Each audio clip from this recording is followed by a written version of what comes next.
السلام عليكم، كي دايرين؟ لاباس عليكم؟ تنتمنى تكونوا بخير ومرحبا بكم معايا في فيديو جديد ووصفه جديده. اليوم غنبداو سلسله الحلويات الاقتصاديه. اول حاجه غنبداو بالفقاص.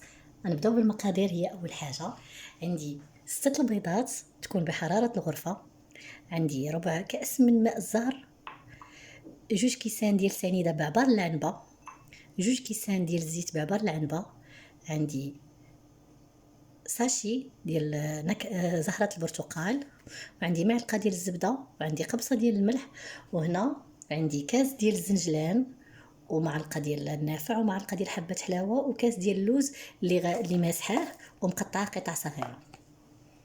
والدقيق عندي كيلو 300 غرام، ودو ساشي ديال خميرة الحلويات من فئة 16 غرام. نبداو على بركة الله. بسم الله. عندي هنا 6 البيضات،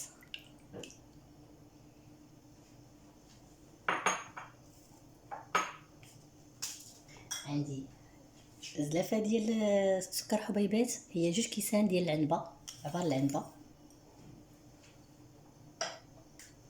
قبصه ديال الملح،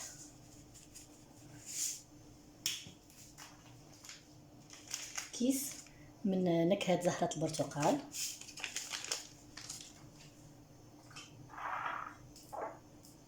غنبدا نخلط هادشي بشويه بشويه. بسم الله بسم الله.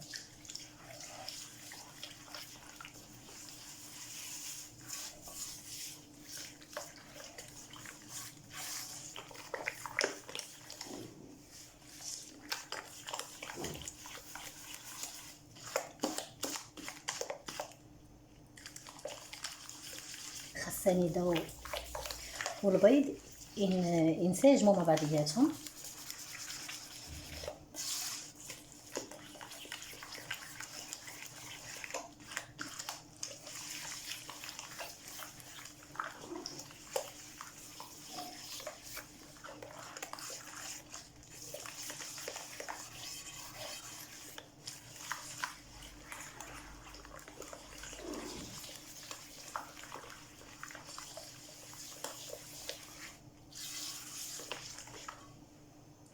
غنضيف الزيت،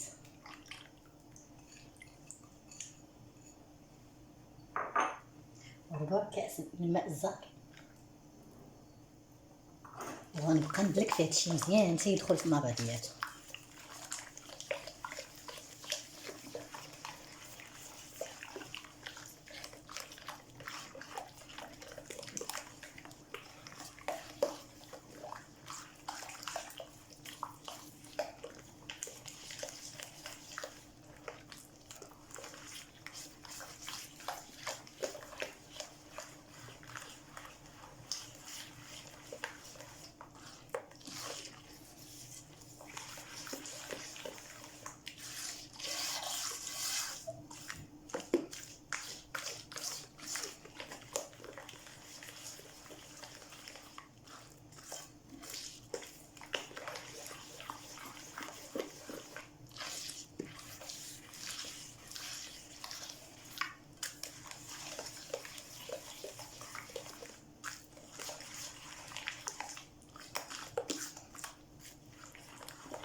تتحسوا ان السنيده دخلات مع الزيت مع البيض مع كلشي، ما تبقاش ملي تحركوا ما تحسوش بها راه هي مازال.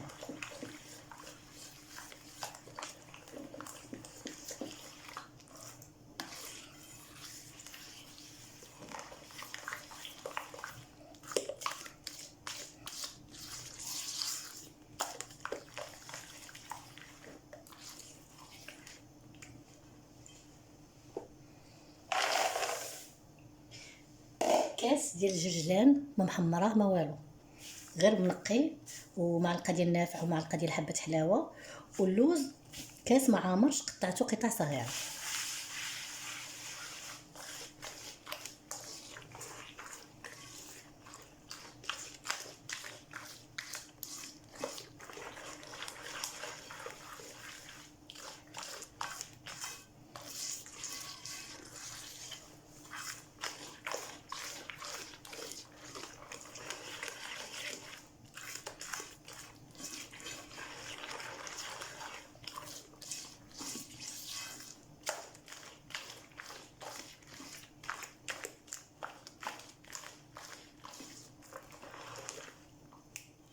ودابا غنبداو في الدقيق على دفعات، بشويه بشويه. خاص العجين تكون رطبه وما قاصحاش بزاف.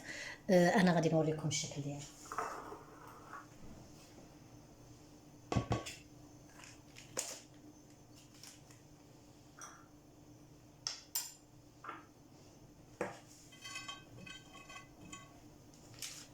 جوج الاكياس من خميرة الحلويات من فئة 8 غرام، المجموع 16 غرام.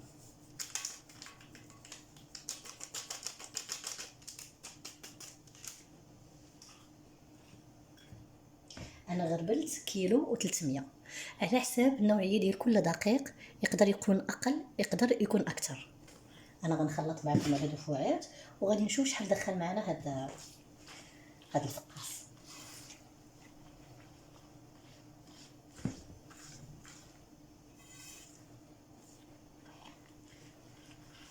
خليو اليد نقيه حيت هي اللي غتعرفوا بها العجينه واش صافي هي هذيك.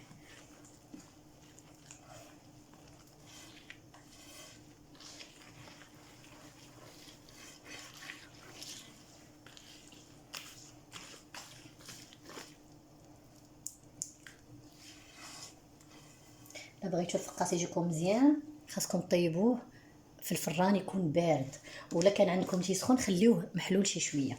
انا تنشعل غير لتحت، تندخلوا ليه بارد.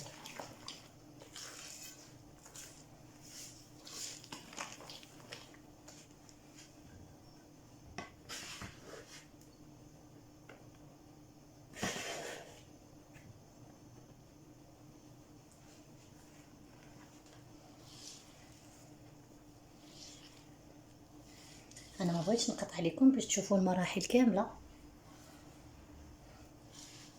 وغنخلي لكم في صندوق الوصف شحال هز ليا ديال الدقيق بالضبط، شحال شاط ليا وشحال هز ليا.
ملي جمعته خاصني ما نبقاش مخليه فيه شي حاجه تاع الدقيق باينه، تتخشي يدك هكا لا خرجت ما فيها لا عجينه لا والو، صافي راه هذا هو القوام.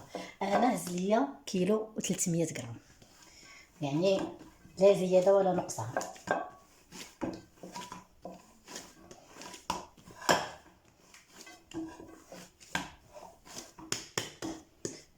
دابا غادي نقطعو نشكلو الكرات.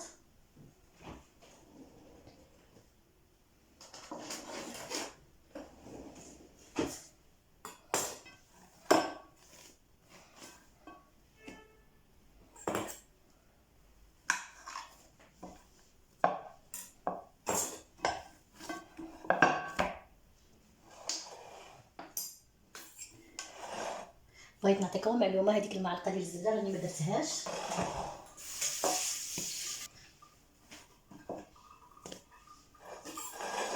ونعاود ندير لكم على الفران بارد، تندخل ليه هاد البوداء ديالي بارد.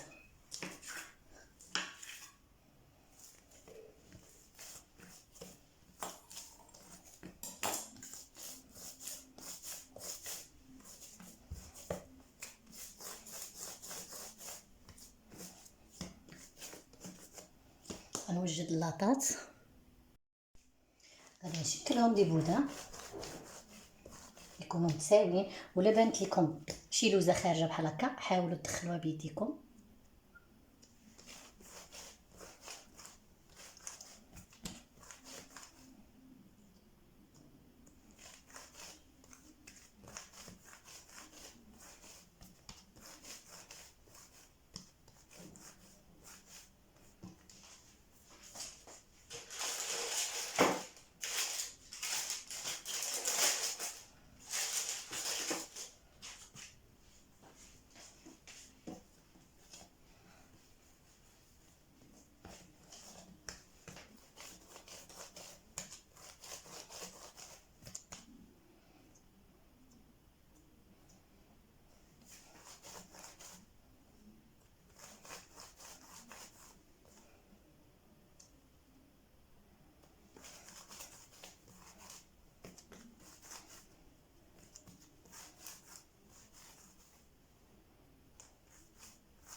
حاولوا اللوز تدخلوه ما تخليوهش باين.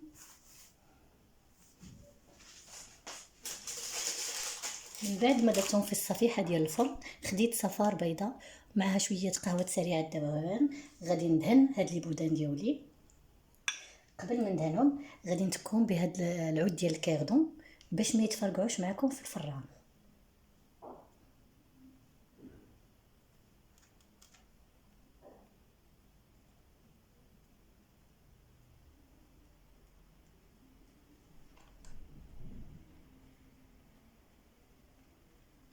اما الا درتو الفران بارد وشعلتو غير من التحت، انا غندخل الفقاص ديالي بارد، غادي نشعل غير على التحت، غندير 150 درجه وغادي نخليه مده ساعه.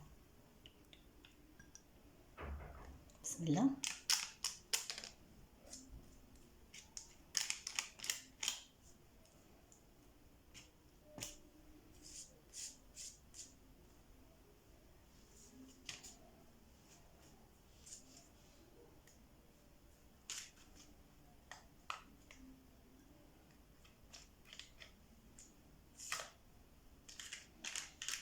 ضروري ما تستعنوا بالورق ديال الفرن باش ما يلصقش ليكم تحسبا.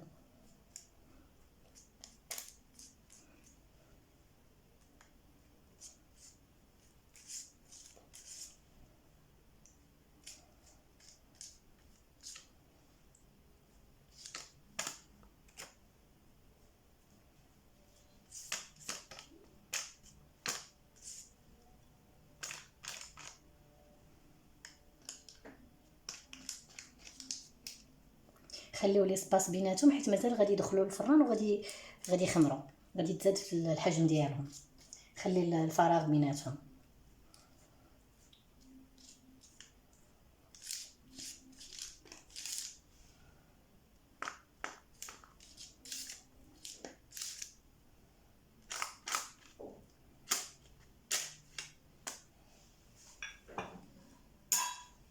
وغادا نشكل خطوط، غير هو ما نجروش العجين، غير بلاتي هي احسن.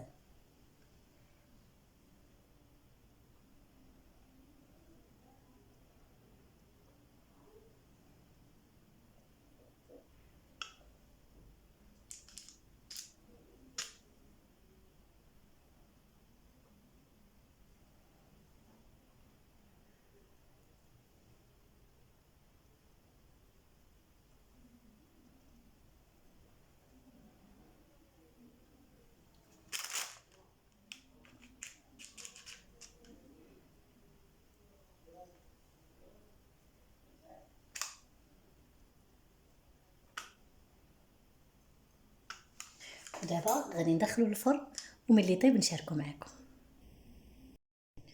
من بعد ما خرجت الفقاص من الفرن، ما تنخليهش يتحمر مزيان بزاف. دابا غادي نقطعو معكم.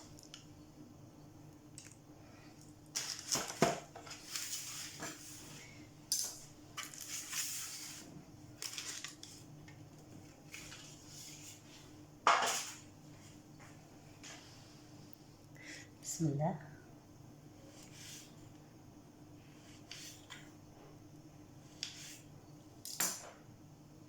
تيجي على هذا الشكل.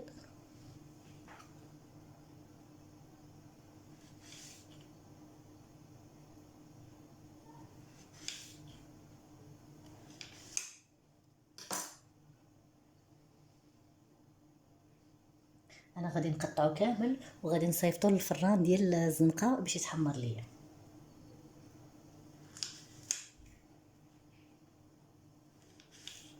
ما كاين لا كسور لا والو.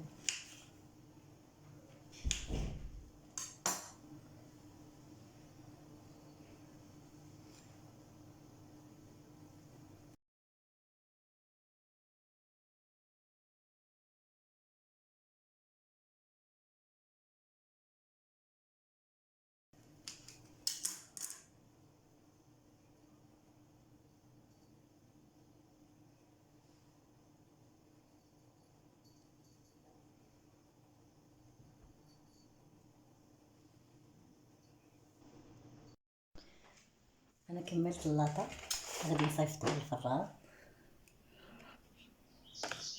وملي غادي تجي من الفران نوريها لكم ان شاء الله. وهذا هو الفقاس ديالي ملي جا من الفران.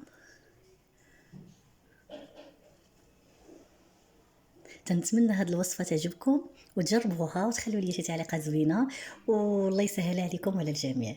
يلا سلام عليكم، في فيديو جاي ان شاء الله.